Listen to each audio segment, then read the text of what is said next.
pada kesempatan kali ini saya akan membahas tentang materi kelas 8 bab 1 tentang konsep gerak.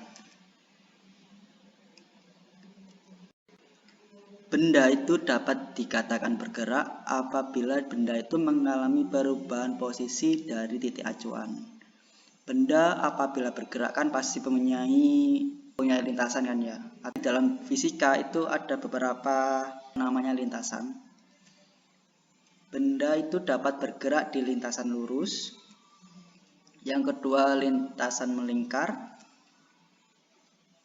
parabola, dan lintasan yang tidak beraturan. Pada materi kelas 8 semester 1 ini yang awal-awal itu kita akan membahas benda bergerak pada lintasan yang lurus.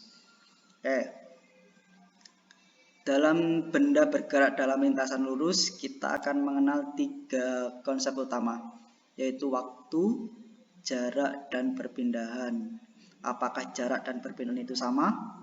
Yuk kita perbandingkan ya. Kita perbandingkan. Yang sebelah kiri itu jarak, yang sebelah kanan itu perpindahan. Kita lihat suatu kasus. Misalkan ini ya, ini misalkan Bejo berjalan ke utara sejauh 3 meter, lalu berbelok ke timur sejauh 4 meter. Lalu berapakah jarak dan perpindahan yang ditempuh oleh Bejo? Oke, kita garis ya. Yang sebelah kiri kita jarak, sebelah kanan kita anggap perpindahan.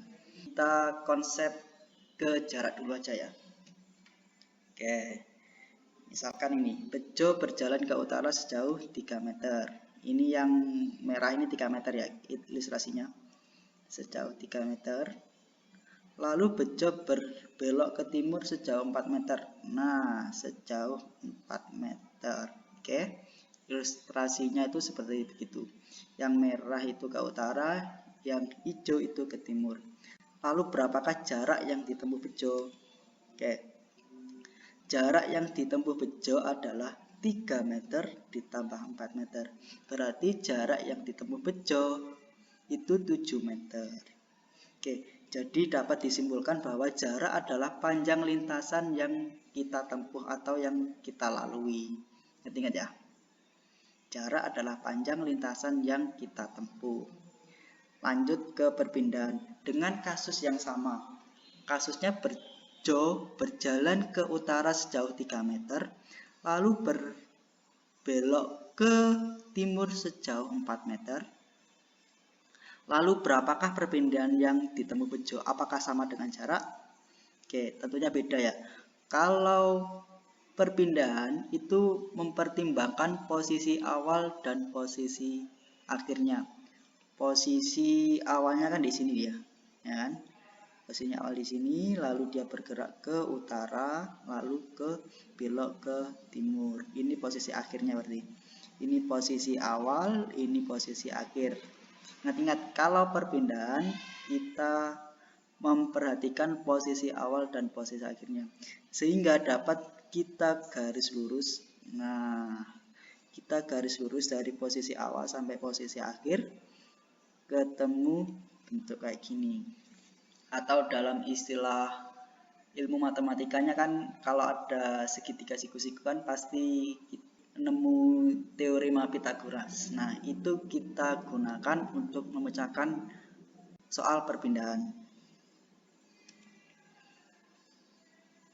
Jadi, perpindahan yang ditempuh Bejo adalah akar dari 3 kuadrat ditambah 4 kuadrat sama dengan akar 3 kuadrat kan 3 kali 3 berarti 9 ditambah 4 kuadrat. Ini 4 kali 4 kan ketemu 16, berarti 9 tambah 16 ketemu akar 25. Akar 25 adalah 5. Jadi perpindahan yang dialami Bejo adalah 5 meter.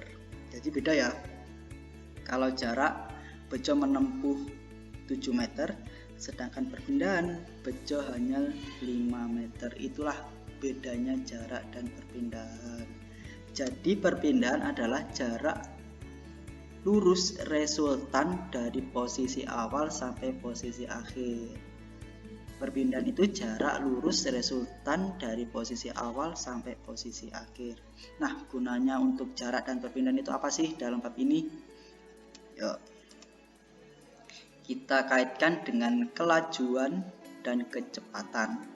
Oke, ingat-ingat, yang sebelah kiri tadi jarak, yang sebelah kanan tadi perpindahan. Berarti kelajuan itu memakai jarak, kalau kecepatan memakai perpindahan.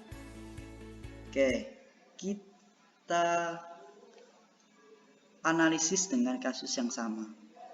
Bejo berjalan ke utara sejauh 3 meter, lalu berbelok ke timur sejauh 4 meter dengan waktu 10 sekon.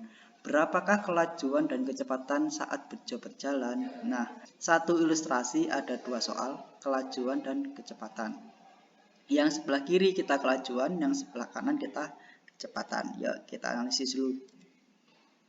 Bejo berjalan ke utara sejauh 3 meter, lalu berbelok ke timur sejauh 4 meter.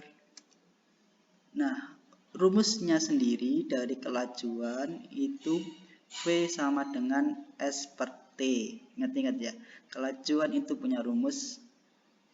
Kelajuan itu punya rumus V sama dengan S per T.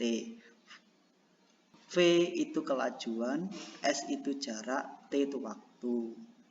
Oke, jadi tinggal masukkan aja. Jarak yang ditempuh Bejo kan tadi sudah tahu ya, 3 tambah 4 sama dengan 7. Berarti S-nya ketemu 7. Tinggal masukkan V sama dengan S per T. S-nya kan ketemu tadi 7 jaraknya. Per waktunya berapa? Di soal waktunya 10 sekon. Berarti 7 dibagi 10 ketemu 0,7 meter per sekon. Satuan dari kelajuan adalah meter per sekon. Lanjut, apakah kelajuan dan kecepatan itu sama? Kita pindah ke kecepatan. Oke, sama. Bejo berjalan ke utara sejauh 3 meter, lalu berbelok ke timur sejauh 4 meter. Nah, kita ada resultan. Kecepatan sendiri mempunyai rumus V sama dengan delta S per T. V itu kecepatan, delta S itu perpindahan, T itu waktu. Kan kita tadi sudah ketemu perpindahan yang dilalui Bejo ya, yaitu kan 5 meter. Tinggal masukkan aja. V sama dengan delta S per T. Delta S-nya kan ketemu 5 perpindahannya. Per waktunya 10 sekon. Berarti kecepatannya 0,5 meter per sekon.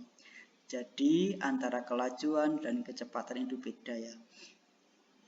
Contoh dari kelajuan sebenarnya di speedometer motor kalian itu adalah salah satu contoh dari penerapan kelajuan. Lalu kecepatan contohnya itu pada GPS. Mungkin itu saja materi awal dari bab 1 kelas 8. Untuk materi selanjutnya saya akan upload di next video. Maka dari itu silahkan like, share, dan subscribe channel ini agar tidak ketinggalan materi-materi IPA lainnya.